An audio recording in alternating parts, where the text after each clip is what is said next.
हमारी समझ में है जो पैगंबर ने बताया, आपके पैगंबर ने बताया कि जिस कौम को अपने रहनुमाओं की समझ ना हो उसके ऊपर जालिम हुक्मरानों को मुसल्लत कर दिया जाता है। आपने अभी कहा कि आज के जो हुक्मरान हैं, दल की बात नहीं है, आज का जो हुक्मरान है वो जालिम है आपकी नजर में। ठीक बात है, आप अपने पैगंबर की उसी कही हुई बात को आधा पढ़ रहे हैं, आधा नहीं पढ़ रहे हैं। आपसे गलती पहले हुई है तभी तो आपके ऊपर जालिम। हम तो गलत हो सकते हैं, पैगंबर तो गलत नहीं हो सकते। तो मुसलमानों को इस बात की चिंतन करनी चाहिए। मुसलमानों को चिंता बहुत है, चिंतन नहीं है। आपने कहा कि हम भाजपा अपनी सुरक्षा के नाम पर वोट देते हैं लालू जी को, लेकिन उसी सुरक्षा के नाम पर जब आप किसी अपराधी को वोट दे देते हैं तो वही अपराधी जाकर हिंदू समाज में भी तो किसी को मारता है, तो हिंदू समाज को भी तो अपने सुरक्षा का उतना ही हक है, इसीलिए वो भाजपा को वोट देता है। तो सामंजस्य तब बनेगा जो बात गांधी ने बताई कि जब मुसलमानों की सुरक्षा और हिफाजत की चिंता हिंदू करेगा और हिंदू की सुरक्षा की चिंता मुसलमान करेगा, तब न बात बनेगी। अभी तो आप अपनी सुरक्षा में लगे हुए कि कोई बन जाए, भाजपा नहीं बने, चाहे वो क्रिमिनल बन जाए।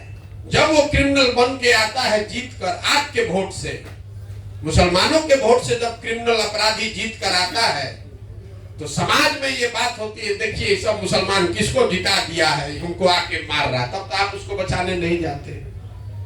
इसीलिए वो हिंदू मुस्लिम पोलराइजेशन होता है। आप भी, आपको अपने सुरक्षा का चिंता है, अपने हिंदू भाइयों की सुरक्षा का चिंता भी नहीं है।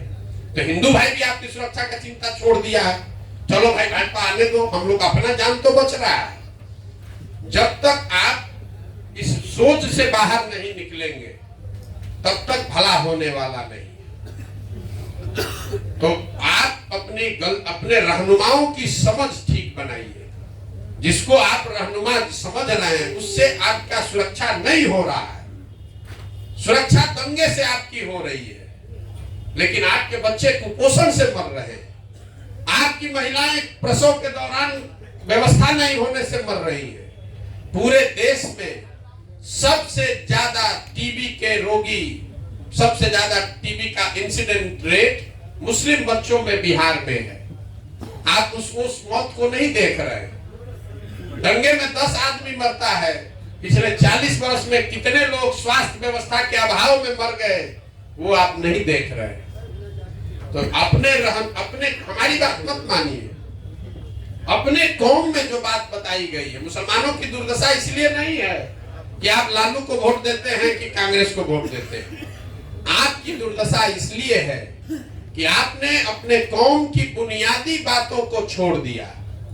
आपके कौम में ये बात बताई गई है कि बिना जद्दोजहद के जीवन में कुछ हासिल नहीं हो सकता है। अगर गलत बोल रहे हैं तो बताइएगा। मुसलमान आज का जद्दोजहद नहीं करना चाहता है। आप 5 बरस बैठ के यही सोचते रहते हैं कौन भाजपा को हराएगा, कौन भाजपा को हराएगा। और चुनाव में जो भाजपा को हराता हुआ दिखे, चाहे वो अपराधी हो, अच्छा हो, खराब हो, आप उसको वोट देने को, उसको समर्थन देने को तैयार है, उसको अपना रहनुमा मानने को तैयार है। तो जब आप जद्दोजहद के लिए तैयार नहीं है, संघर्ष नहीं करना चाहते, अपने बच्चों के लिए खड़ा नहीं होना चाहते, तो आपके बच्चों का भला होगा कैसे? अगर ऐसी ही बात होती तो पैगंबर ने ये कहा होता कि जद्दोजहद की जरूरत नहीं है, बैठ के मौके का इंतजार करो। उन्होंने ऐसा नहीं ना कहा।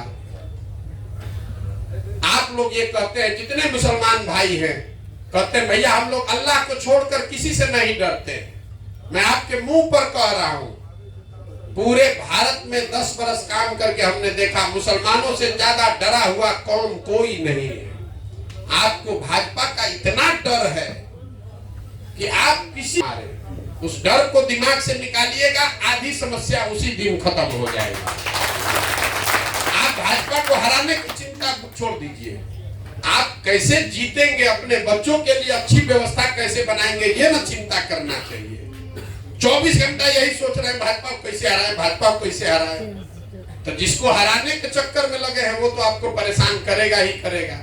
जिसको जिताने के लिए आप वोट दे रहे हैं वो भी आपकी इज्जत नहीं कर रहा है, वो भी आपको आपका हक नहीं देगा। तो आप अपने कौम की बुनियादी बातों को समझिए, जद्दोजहद के लिए खड़े होइए, अपने बच्चों के भविष्य के लिए खड़े होइए। खाली बैठ के सोचते रहिएगा कि कोई आता मोदी को हरा देता तो हमारा ठीक हो जाता, ऐसा नहीं हो सकता है। मेरा यही सुझाव है। बाकी मानना नहीं मानना आपकी मर्जी है।